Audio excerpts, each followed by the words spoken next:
Hello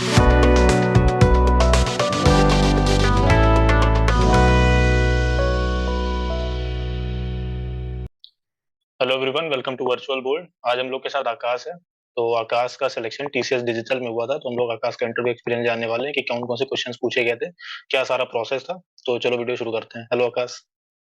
hello भैया। Hello. Hello आकाश, everyone. अपने बारे में एक छोटा सा इंट्रोडक्शन दे दो कि कौन से बैच से पास आउट हूँ और कैसे अप्लाई किया था, ये सारी चीजें। Sure, भैया, sure. So, hello everyone. My name is Akash Tiwari. I am a fourth year BTech undergraduate in the field of computer science and engineering. और टाइटल से पता चल रहा होगा और आपने भी पहले बता दिया है कि टीसीएस में सिलेक्शन हुआ है। So yeah I am quite excited to be here right now. Akash, कब अप्लाई किया था तुमने और अप्लाई करने के कितने दिन बाद रिटर्न टेस्ट का मेल आया था? हाँ, सो ये हायरिंग जो हुई थी वो एनक्यूटी से हुई थी, जो नेशनल क्वालिफाइड टेस्ट होता है। तो मेरा एनक्यूटी अराउंड मिड ऑफ अगस्त में हुआ था और अगस्त में एग्जाम होने के बाद सितंबर में मुझे मेल आया था कि एनक्यूटी में पास हो गए हैं और हमारे मतलब एक इंटरव्यू शेड्यूल हुआ था, बट इंटरव्यू कब है वो मेल नहीं आया था। वो मेल मुझे भैया अक्टूबर में आया था और इंटरव्यू के एक दिन पहले ही आया था, लाइक इवनिंग अराउंड 7 PM मुझे मेल आया कि नेक्स्ट डे 10 AM को आपका इंटरव्यू है। ठीक है, हम लोग इंटरव्यू पे बात करेंगे, लेकिन उससे पहले थोड़ा सा ब्रीफ दे दो कि जो रिटर्न राउंड था उसमें hmm. What was the level of question और किस तरह के क्वेश्चंस थे, कितना टाइम ड्यूरेशन मिला था, क्या हर एक क्वेश्चन पे टाइमर लगा हुआ था या सेक्शन वाइज टाइमर था? ठीक। तो थोड़ा सा इसके बारे में। हाँ, सो एनक्यूटी का बेसिकली दो सेक्शन थे, सेक्शन ए और सेक्शन बी, और दोनों का मिला के अराउंड 180 मिनट्स था। और उसमें पर क्वेश्चन कोई टाइमर नहीं था as such, but section wise timer था। और एनक्यूटी सबसे डिफिकल्ट पार्ट होता है इस हायरिंग का, क्योंकि एनक्यूटी के बेसिस पे ही आपका वो कैंडिडेट सिलेक्शन होता है कि आपको निंजा मिलेगा या डिजिटल। सो डिजिटल के लिए आपको दोनों सेक्शंस अच्छे से अटेम्प्ट करने पड़ते हैं। और जो ये चीज भी रहती है कि हम लोग we can not skip any section without हाँ कंप्लीटिंग द हाँ। प्रीवियस तो सेक्शन, है आप ना? सेक्शन इंटरचेंज नहीं कर सकते, लाइक एक बार अगर आप नेक्स्ट कर देते हैं तो बैक नहीं कर सकते। हाँ, जो क्वेश्चंस के लाइक पैटर्न होते हैं वो रीजनिंग एबिलिटी और अपना वर्बल पे होता है, और सिर्फ दो कोडिंग क्वेश्चंस होते हैं वो पार्ट 2 में होते तो जो कोडिंग क्वेश्चंस रहते हैं वो मतलब किस तरह के कोडिंग क्वेश्चंस रहते हैं, लेवल क्या रहता है और किस पार्ट से आते हैं? हैं। कोडिंग क्वेश्चंस वेरी करते रहते हैं डिफिकल्टी उनकी। फर्स्ट क्वेश्चन जो होता है वो बिगिनर एरे और स्ट्रिंग पे होता है, बट सेकंड क्वेश्चन लाइक मुझे तो ग्राफ का आ गया था, तो सेकंड क्वेश्चंस का कोई वो नहीं होता, डिफिकल्टी सेट नहीं होती पहले से। ठीक है। और ये रिटर्न राउंड देने के बाद इंटरव्यू राउंड के बीच में कितना टाइम हम्म। गैप हो गया था, क्योंकि इस समय शायद रिसेशन भी शुरू हो गया था, तो हाँ जितना 2023 हाँ। बैच पे इम्पैक्ट पड़ा है बहुत ज्यादा। यूजुअली तो बहुत जल्दी हो जाता है, बट रिसेशन की वजह से हमारा प्रोसेस बहुत स्लो था, तो अगस्त में मैंने दिया था एग्जाम और मुझे सितंबर सेकेंड वीक के अराउंड मेल आया था सिलेक्शन का, लाइक इंटरव्यू शेड्यूल करेंगे हम, ऐसा मेल आया था। ठीक है, अब हम लोग इंटरव्यू की बात कर लेते हैं कि इंटरव्यू की ठीक है। ड्यूरेशन कितनी थी, कौन कौन से क्वेश्चन पूछे थे, कितने पैनलिस्ट थे इंटरव्यूअर, मतलब कितने हम्म। इंटरव्यूअर्स थे, और कौन कौन से क्वेश्चंस पूछे थे? हाँ, सो इंटरव्यू में तीनों पैनलिस्ट जो एचआर, टीआर और एमआर होते हैं, तीनों एक ही जूम मीटिंग में आए थे। और जो ड्यूरेशन थी वो अराउंड 20 मिनट्स थी। और स्टार्ट हुआ हम्म। था टीआर राउंड से। तो उन्होंने पहले मुझे इंट्रो देने बोला था अपना, मैंने इंट्रोडक्शन दिया था। उसके बाद जो क्वेश्चंस थे वो इतने डिफिकल्ट नहीं थे, कोर सब्जेक्ट्स पे उन्होंने ज्यादा फोकस किया था, डीबीएमएस पे। तो स्टार्ट हुआ डीबीएमएस के questions, like basic questions like data definition, languages के commands, difference between alter, drop, truncate. और फिर इंटरमीडिएट टॉपिक्स की तरफ गया, questions like clustered index, non clustered index, दोनों के डिफरेंसेस क्या है। हम्म।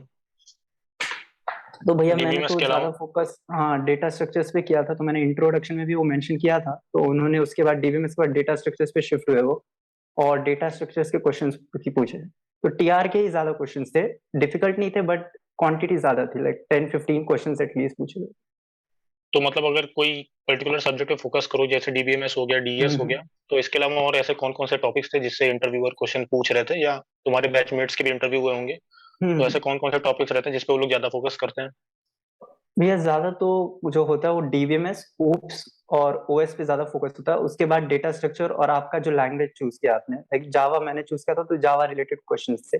और सारे क्वेश्चंस इंटरव्यू बिट से ही आए हुए। हाँ, और क्या प्रोजेक्ट से रिलेटेड कोई चीज पूछी थी उन्होंने, या नहीं, प्रोजेक्ट क्या मुझसे तो बनाया, कोई किससे? प्रोजेक्ट रिलेटेड नहीं पूछा था। लाइक मुझे एचआर राउंड में, एचआर क्वेश्चंस के बाद एचआर ने मुझसे क्वेश्चन किया था कि अभी भी वेब डेवलपमेंट क्यों, लाइक कोई एडवांस टेक्नोलॉजी पे क्यों नहीं काम किया आपने अभी तक? बाकी कोई प्रोजेक्ट से मेरे तरफ कोई क्वेश्चन नहीं पूछा। और जावा से जो क्वेश्चन पूछ रहे थे या जो से क्वेश्चन पूछ रहे थे वो सारे वही क्वेश्चन थे जो हमें जनरली साइट्स पे मिल जाते हैं, जैसे इंटरव्यू बिट हो गई, हाँ हाँ या थोड़ा हाँ सा भैया, कुछ हटके पूछ रहे थे? नहीं नहीं कुछ ऐसे अलग या बहुत ज्यादा डिफिकल्ट तो नहीं पूछा था, बेसिक क्वेश्चंस ही थे जावा और ओप्स की। क्या है? तो क्योंकि मैंने कहा था कि डेटा स्ट्रक्चर्स में मुझे ज्यादा इंटरेस्ट है, तो उन्होंने मुझसे डेटा स्ट्रक्चर रिलेटेड क्वेश्चंस पूछे थे, लाइक एरे और लिंक लिस्ट, एरे लिस्ट, ये सब क्यों और कब प्रेफर करते हैं हम लोग यूज करना। अच्छा, क्या ऐसा हुआ था उन बाकी लोगों ने इसके कोई एल्गोरिथम लिखवाई या कुछ कोड लिखवाया, ऐसा हुआ था कुछ? नहीं नहीं, तो भैया एक्चुअली मुझे जो इंटरव्यू का मेल आया था उसमें एज सच कोई प्रोफाइल मेंशन नहीं थी, like it was for Ninja और डिजिटल। तो हाँ मुझे हाँ। तो डिफिकल्टी लग रही थी कि निंजा लेवल का क्वेश्चंस पूछा गया था। अच्छा ठीक है, ये टीआर राउंड हो गया, इसके बाद एचआर या एमआर ने क्या क्वेश्चंस पूछे?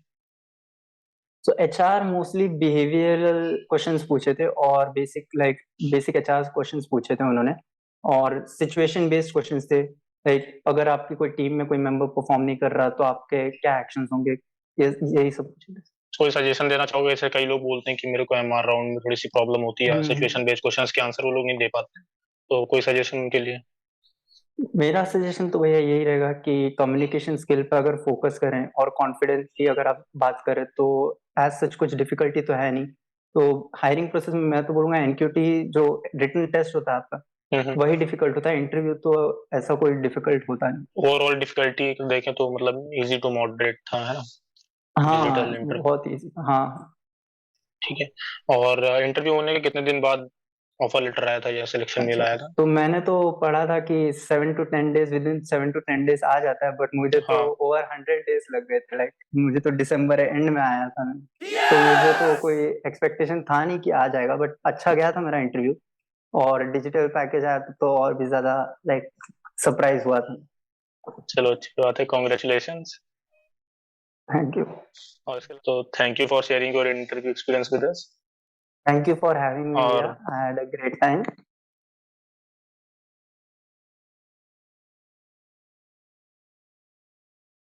और अगर टीसीएस पुणे लेते हो तो फिर मिलके बनाते हैं साथ। पुणे तो सेकंड लोकेशन डाली है मैंने भैया, पहली क्या डाली? पहली मैंने मुंबई डाली कि 100% या वहाँ 99% वो तो चांस है कि वो मिल जाएगा। अभी 90 आपने तो बोला था 100%। चीटिंग करता है तू। चीटिंग चीटिंग चीटिंग करता है तू।